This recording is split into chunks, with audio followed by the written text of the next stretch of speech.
11.10 Taylor and Maclaurin series. So the question here is which functions have power series representation? Which functions have power series representation? So if f, let f be any function that can be represented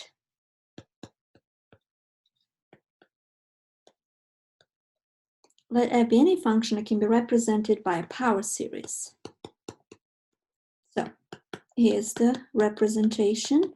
I'll call this equation 1. F of x is some constant c0 plus c1 x minus a to 1 power plus another constant c2 x minus a squared plus c3 x minus a to the third plus and so on. And here x minus a absolute value less than r. So we have that representation for those values of x inside the radius of convergence. We must find constants or coefficients Cn in terms of f.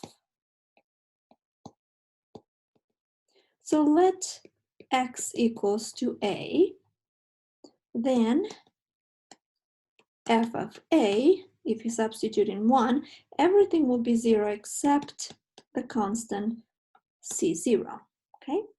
So f prime of x now, the first derivative, from 1 is equal to the derivative of constant is 0, so we're just going to have c1 here, plus then the power rule, 2 times c2 x minus a, plus 3 times c3 x minus a squared, plus and so on. So we took the derivative of f from equation 1, and this is what we got. Now, the restrictions are still the same. It's the same radius of convergence. We saw that in a theorem previously.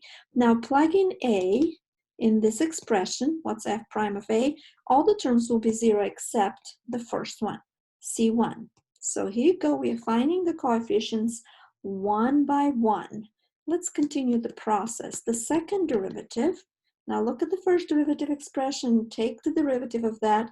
The first is constant, so that will be 0.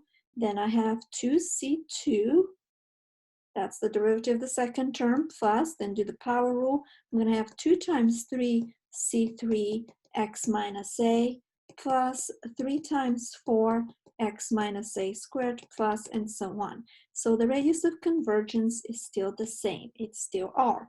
Now the same way, plug in a for x, and all the terms will be 0 except the first term. So here we have an equation for the coefficient c2, and so on.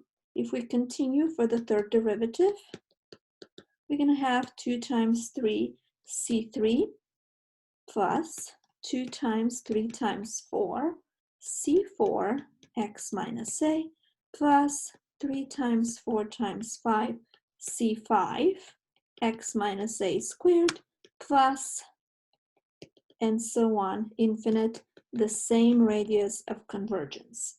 So plug in a for x, and all the terms will be 0 except 2 times 3 c3, which I can write as 1 times 2 times 3 c3, which is 3 factorial c3. So we have an equation now, expression for c3. Okay, we are finding those coefficients that we want. If we continue the pattern, we see the pattern, then the nth derivative at a, it's going to be 2 times 3 times 4 times, where do we stop? At n, and then cn. So that is n factorial cn. So let's solve for cn, and we get the nth derivative at a over n factorial. So this is the formula for all the coefficients. This is true for every n positive. Okay, so here you go. We found what we wanted, all the coefficients. Now, a theorem that says if f has a power series representation, or sometimes we call this expansion at A, that is, if f of x can be written as a sum, Cn x minus a to the nth, n from 0 to infinity, with the radius of convergence r, then its coefficients are given by the formula which is derived. Cn is equal to the nth derivative of a over n factorial. So we just summarize what we found in this theorem. All right, now let's substitute the Cn in our expression, in our sum. So f of x written as a power serial representation, again here, substitute Cn, which is the nth derivative of a over n factorial x minus a to the power n. So expanded, if n equals 0, we'll have f of a. If n equals 1, we have the first derivative over 1 factorial x minus a. If n equals 2, second derivative x minus a squared over 2 factorial, and so on.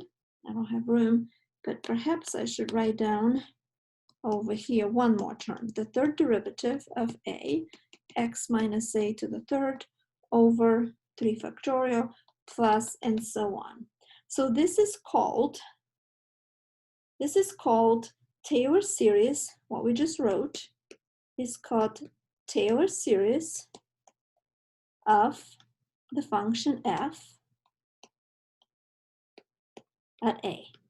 Or sometimes we say about a or centered at a. So this is our Taylor series.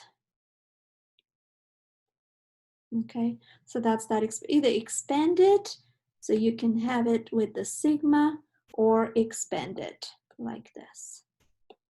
This is called the Taylor series representation. All right, now we have a special case when a is equal to 0, and then the Taylor series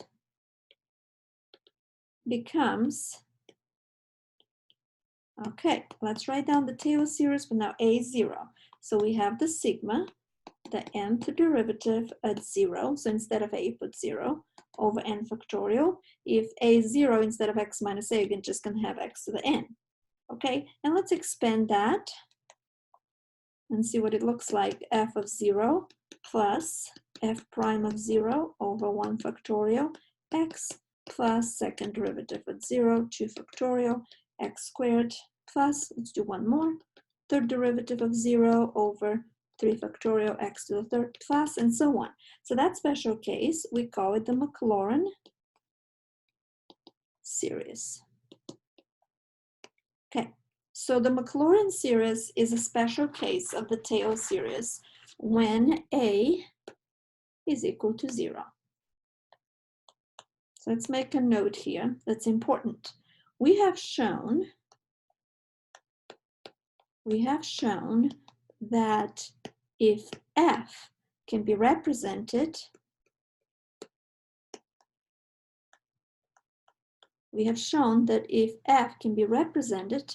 as a power series about A or centered at A, then f is equal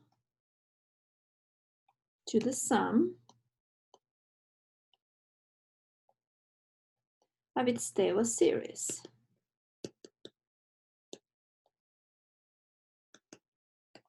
But there exist functions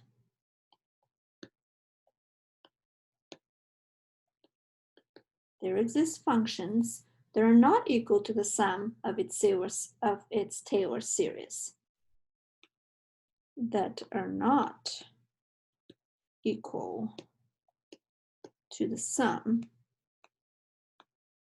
of its Taylor series. Okay, so we assume it's equal, but we'll show how we can prove this fact. Let's do an example first. Example 1. Find the Maclaurin series of f of x equals e to the x and its radius of convergence. So we're going to come back to this note. Now, we are starting with a very simple function, and it's the favorite function in calculus. Why? Because each derivative is equal to the function itself. So I can write that the nth derivative, which means the first, the second, the third, they all e to the x. So what is the nth derivative of 0? Why 0? Because we're talking about Maclaurin series, and that is when a is equal to 0. So if x is 0 here, or a is 0, then we have e to the 0, which is 1.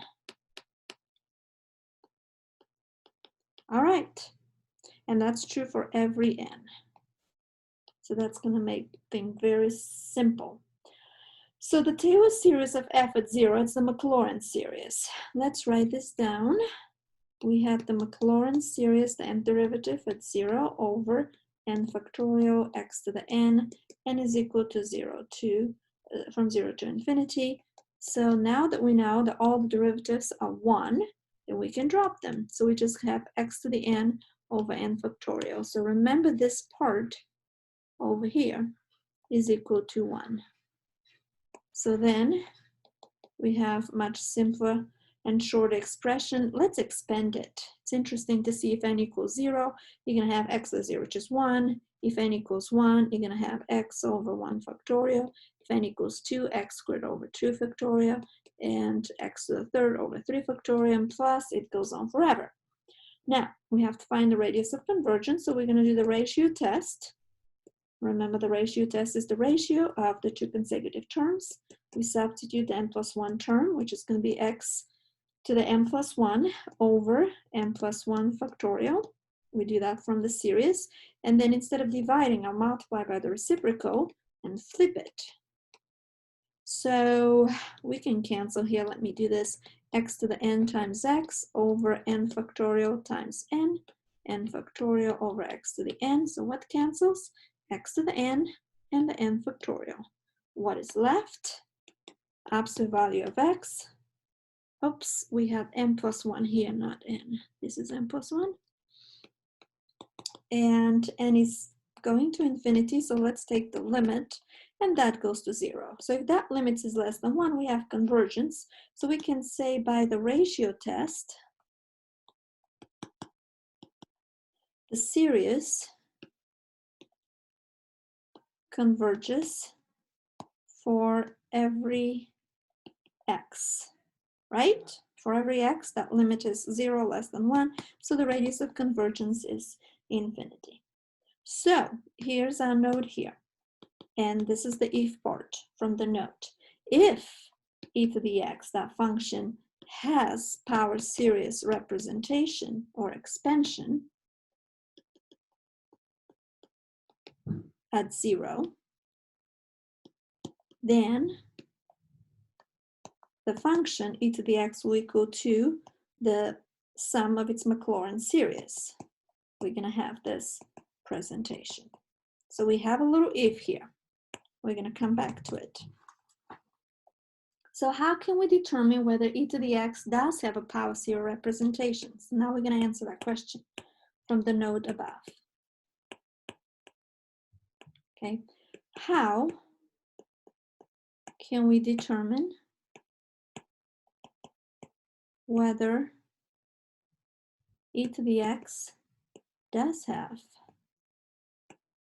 power series representation? When is it true? In other words, when is it true that our function, which is e to the x, is equal to this power series? in general, A. So when is that true? Okay, what this means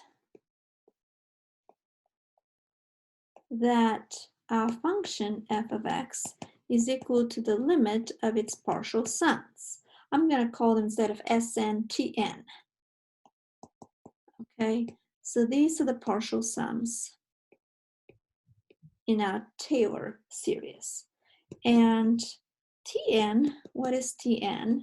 That is the nth partial sum. So the sum of the first n terms in the series. So let's use I from 0 to n. So they are n terms we're adding. So the ith derivative at a over I factorial x minus a to the power I. So these are the partial sums. This is the nth partial sum. And let's expand it. If n I equals 0, you get f of a, and then this is plus here. If I equals 1, f prime of a over 1 factorial x minus a plus I equals 2, and so on. So that goes on. So Tn, again, is the nth degree Taylor polynomial, is the nth degree Taylor polynomial of f at a. So example, let's show what those Tn's are. So example, if n equals 1, what is the T1? Well, that is the first and the second term, 1 plus x. If n equals 2, what is the second? That's the sum of all the terms from 0, 1, and 2. Okay, and T3 is the first 4 terms. Remember, we're starting at 0, so that's what we have. 4 terms for T3. All right, so f of x is the sum of its Taylor series if, so we can write here that f of x is the sum, f of x is the sum of its Taylor series if f of x is equal to the limit of the nth Taylor polynomial when n goes to infinity. So let Rn be the remainder. What's left? That's the difference between a polynomial and the nth Taylor polynomial. Therefore, f of x is equal to Tn plus Rn. So Rn is the remainder. The remainder of the Taylor series. So here's the thing. If that remainder goes to 0, when n goes to infinity, then we prove what we had to. So we must show that the limit of Rn when n goes to infinity is 0. Then the limit of Tn when n goes to infinity is equal to the limit, remember what Tn was. So that was f of x minus Rnx. So that's equal to f of x minus the limit of the remainder, which is 0, so that's f of x. So that's all we have to do. We need to prove that the limit of Rn is 0. So let's write this as a theorem. If f of x is Tn plus the remainder, where Tn is the nth degree Taylor polynomial,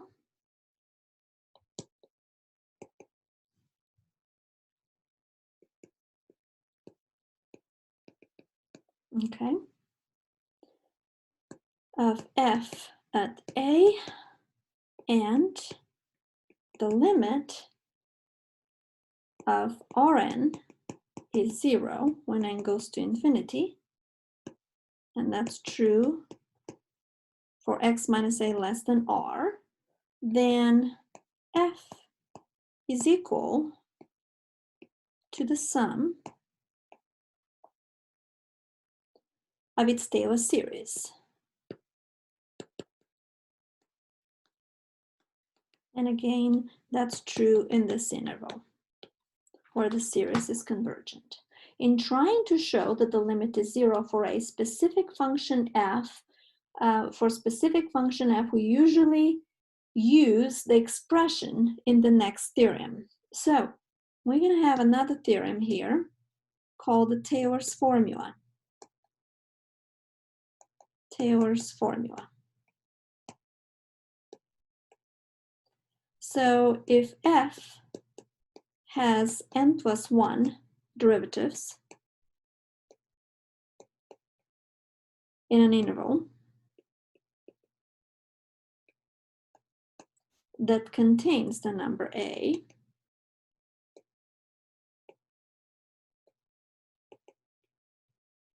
so that interval contains a, then for x in I, then for x in that interval I, there is a number z. There is a number z in the interval strictly between x and a. So I'm going to say,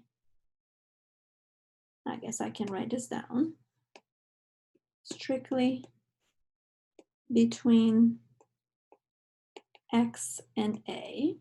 So z is between x and a, such that the remainder term in the Taylor series, so Rn, can be expressed like this, similar to our polynomials, the terms in the Taylor polynomial, but now it's at z. Everything else is the same. Power is n plus 1, but not at a. This is z. Remember what z was? A number strictly between x and a. So we call this Lagrange's form of the remainder term. Lagrange's form of the remainder term. Okay, so this is called the Lagrange's form. Note that Rnx is very similar to the term in the Taylor series, except we have here z. Okay, we notice that. Now, another note, in applying the last two theorems, we use that the limit of x to the n over n factorial is equal to 0. So this is true for every x in R, for every real number x. Now, we can prove this quickly. We've done this before. We know that this power series converges. Why? We can use the ratio test. Converges by the ratio test. We've done this before. If it converges, then the nth term goes to 0. We have a theorem about that. So now we are ready for a specific example. Let's call this example 2. Prove that e to the x is equal to the sum of its Taylor series.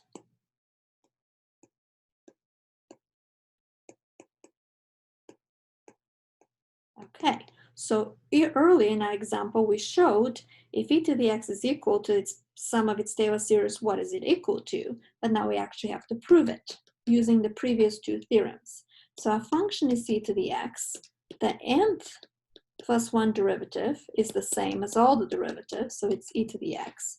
Then let's write the expression for Rn. So Rn would be, from our theorem here called the Taylor's formula, would be e to the z n plus 1 factorial x to the n plus 1. So this is the remainder term. So what we have to show is that goes to 0 when n goes to infinity. So let's start with some inequalities. If x is positive, remember z was a number between 0 and x, so x is positive, z is between 0 and x, then e to the z is going to be less than e to the x, okay?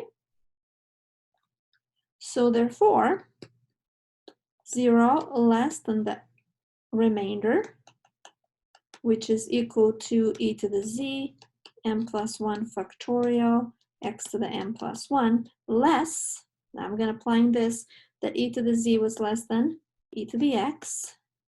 So what I did here is replace e to the z with e to the x, and it's less. Okay, everything else stays the same. Now, what I have here is an equality. If I let n goes to 0, the right side is going to go, if n goes to infinity, the right side goes to 0. Now, 0 also goes to 0. So we have this middle term here, Rn, that has to go to 0 by the squeeze theorem.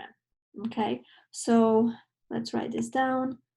By the squeeze or sandwich or pinching theorem, by the squeeze theorem, Rn goes to 0 when n goes to infinity. Okay, so that's what we have to prove. Now remember we said here if x is positive, so we prove that Rn goes to 0 if x is positive. But now if x is negative, we have to do the same thing. If x is negative, then x less than z less than 0, and e to the z is less than e to the 0, which is equal to 1. So let's write an expression for Rn, absolute value of Rn. We can prove that for absolute value. That will be true for Rn. Substitute Rn e to the z x to the n plus 1 over n plus 1 factorial. And I'm going to use the inequality here. That's less than, and instead of e to the z, I'm going to use 1. Okay, so this is what's happening here. E to the z here is less than 1. E to the z is less than 1. So that's what we're using. So I'm going to drop e to the z. I can put 1 here if you want. And then absolute value of x to a power n plus 1 over n plus 1 factorial. Okay, so now let n goes to infinity. And where does that go? That goes to 0. So again, we have by squeeze theorem, so if you want, we can say here 0 less than, and so n goes to infinity, that goes to 0. Therefore, our Rn goes to 0 as well. So again, we prove for x negative, Rn goes to 0. And that's enough to say that by our theorem, e to the x is equal to the sum of its Taylor series. Okay, and let's write down what that was. The Maclaurin series with a equals 0, x to the n over n factorial, n is from 0 to infinity, and that is true for every x, because the radius of convergence was infinity. So this is an important formula that we use a lot. We'll come back to it. But now, application here, we can say set x equals to 1. And then we can write a representation for e to the 1, or e would equal to sigma. So x is 1, so drop it. 1 over n factorial, n is from 0 to infinity. Expand that. If n equals 0, 0 factorial is 1. If n equals 1, 1 over 1 factorial. N equals 2. 2 over 2 factorial. plus 3 over 3 factorial plus so on. So this is an expression for E as a sum of its infinite series. I'm going to say as an infinite sum. I should say as a sum of its infinite series. All right, another example, this is 3. Find the Taylor series. Find the Taylor series for f of x equals e to the x at a equals 2. So what we did in example 1 was the Maclaurin series, which is the Taylor series when a equals 0. Now we have the same function, but the point a is not 0, it's 2. So we have our sum here, the expression for the Taylor series is this. And now we're going to substitute a equals 2. Okay, so if a equals 2, what we're going to have is sigma, the nth derivative at 2 over n factorial x minus 2 to a power n.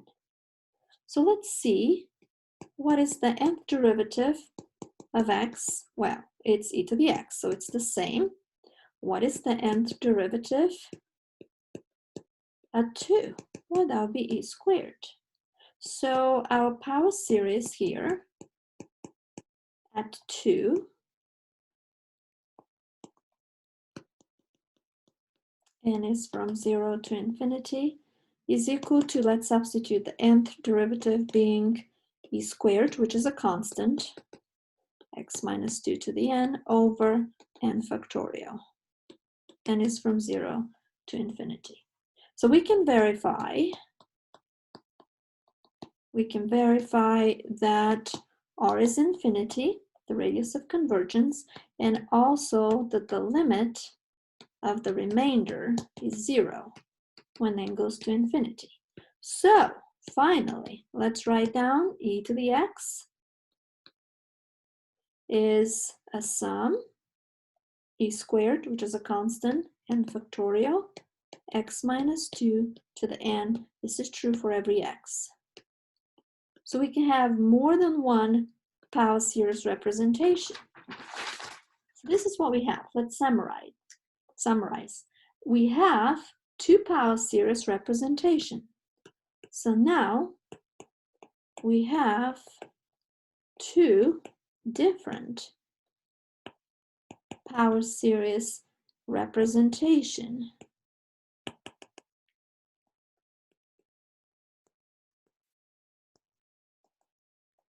for the same function, e to the x. So we have the Maclaurin series, e to the x equals to sigma x to the n over n factorial. Maclaurin series when a equals 0. Okay, so this was our example 1. Let's call this star. And we also have the Taylor series, which is our example 3. And that was e to the x is sigma e squared over n factorial x minus 2 to the n. Let's call this 2 star. So what's the difference between them? And they can be more than that. So the first one, the star, is better if we are interested in values of x near 0. Star is better if we're interested in values of x near 0. Okay, and the 2 stars, the Taylor series, is better if we're interested in values of x near 2. All right, example 4. Find the Maclaurin series for sine of x. Find the Maclaurin series for sine of x and prove that it represents sine of x for all x. Okay, so let's do that later. Start with f of x equals sine of x. The first derivative is cosine x. The second derivative, negative sine x. The third derivative, negative cosine x. And the fourth, and we'll stop there because they're going to start repeating, right? Now, substitute, since we're going to do Maclaurin, then the point is 0. F of 0, that would be 0. F prime of 0 is 1. F second of 0 is 0. The third is negative 1, and the fourth is 0. So the Maclaurin series would be, we have that expression sigma and derivative at 0 over n factorial x to the n. Expanded, f of 0 plus f prime of 0 over 1 factorial x plus second derivative of 0, x squared, 1 more, third derivative of 0 over 3 factorial, x to the third plus so on. Now notice something. What we have earlier here, f of 0 is what? 0, so that's 0. What is the second derivative of 0? That's also 0. So interesting. Every other one will be 0. So let's write down what we have. X, because f prime of 0 is what? That was 1. So this one is equal to 1. And what's left? Just x, right? Plus, oh, it's going to be minus, right? Because the third derivative of 0 is negative 1. So minus x to the third over 3 factorial plus x to the fifth over 5 factorial minus x to the 7 over 7 factorial plus, we see the pattern. Let's write this as a sum. N from 0 to infinity, negative 1 to the n alternating, x to the odd power 2n plus 1 over the same. Whatever the power is, the denominator is the same. So this is the Taylor, no, it's the Maclaurin series when a equals 0 of cosine x. So this is our result. Was it cosine? It was for sine of x. So let's write down our result now. So we found that sine of x is equal to x minus x to the third over 3 factorial plus x to the fifth over 5 factorial minus x to the 7 over 7 factorial and so on. Now we still have to show, which we're not going to have time to do that, but you can look at the textbook, we must show that the remainder term, which was similar to the other terms, the n plus 1 term, but at a point z, between 0 and x over n plus 1 factorial, x to the n plus 1, we must show that this term goes to 0 when n goes to infinity. And it's easy to do that by the squeeze theorem as well. So one more example, 5. Find the Maclaurin series for cosine x. Example 5. Find the Maclaurin series for cosine x, which is did for sine x. So here's method 1. Follow the procedure from example 4. Follow the steps from example 4. In other words, find the first derivative, the second, the third, and so on. Or, here's another method, is if we use the result of what we already know. For sine of x, we know that this is the representation, this is the Maclaurin representation for the sine, and so on. So we're going to use that, because we know if we differentiate, the radius of convergence remain the same. So what's cosine? Well, that is the derivative of sine. So if I differentiate each term in my power series that I found in the previous example, then it will be a lot easier. Okay, so what's the derivative of x? 1. The derivative of x to the third over 3 factorial will be 3x squared over 3 factorial plus 5x to the fourth over 5 factorial minus 7x to the 6 over 7 factorial and so on. Let's simplify that. 1 minus, so 3 can cancel with the 3 factorial and that'll be just 2 factorial. The 5 can cancel with the 5 factorial and there'll be 4 factorial. And 7 cancels. So we have this very nice expression. Now we're using even powers. So since the Maclaurin series for sine of x in example 4 converges for every x, we had a theorem that the differentiated series for cosine x also converges for all x. So now let's write down our result.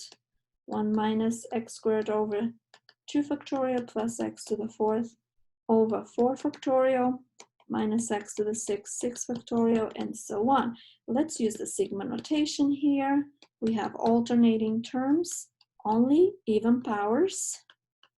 And the power for x is the same as the denominator, so that is for every x. And it's from 0 to infinity. It's a very important formula. If you remember, for the sine, we had odd powers, and for the cosine, we have even powers. So last example, quickly, example 6, find the Maclaurin series for f of x equals x cosine x. So we always use previous results. We don't have to start from scratch because we already know representation for cosine x. We just did that. So that is x times our representation here, negative 1 to the n, x to the 2n over 2n factorial. All we have to do is bring x inside the sum. Everything else will stay the same, but that will be 2n plus 1, so odd power. Everything else is the same. And we're done. This concludes the first part of 11.10.